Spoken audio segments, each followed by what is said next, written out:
Audio, voice.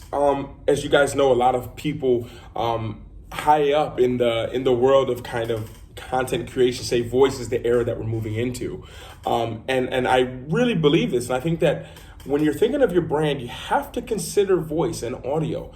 And what do I mean by that? Of course, there'll be a section on here on how to set up your podcast and everything, but I think it's towards the direction of podcasts because people now, so many things, I can't even remember the exact statistic, but it's a very high statistic of people searching for things via voice, whether it's talking to Alexa or Siri or anything like that.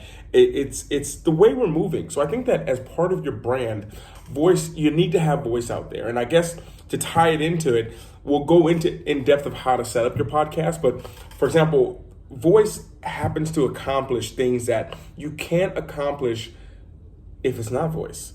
So I want you to think about this. You have your content. Let's say this content right here, what you're watching. This is a video, but this could easily be a audio version of this. Now, what would be the difference of it? And you'd have to think, and it's like, well, like you guys are sitting down, maybe you're looking at your phone watching this, or even computer, but what if you were on a walk, or if you're on a metro, or driving, or you're cleaning the house and you can't actually watch something, you know?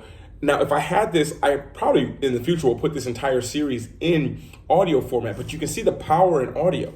Meaning if I were to put out 2 videos a day in 3 forms of audio and someone really wanted to consume the content, they could easily consume the audio because it can be used across different things that people do where you can't read and you can't watch a video.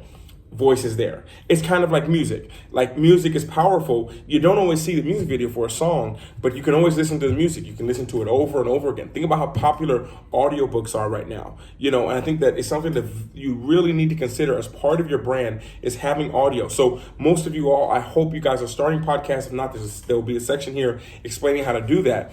But to ignore voice is leaving a lot on the table, as I said, as well as if you don't consider writing, because the voice, now the world we're living in, people love multitasking. We're living in a multitask facility. We're living in a multitask society. So when you understand that people are trying to do multiple things, and if you can find a way that says, okay, they can't be watching video right now because they're on a walk, how can you get their attention?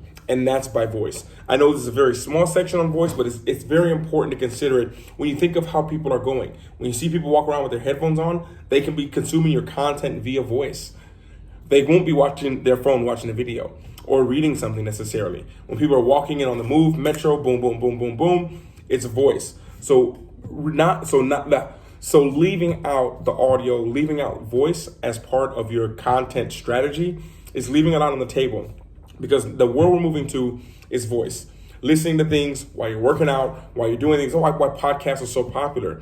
So please, and I implore you guys, as hard as it may seem, but you guys will see how to set it up in the future. Voice is important. Voice is powerful. And because voice, what you're saying, can be transcribed, it becomes searchable as well. So voice is something you definitely want to include in your content.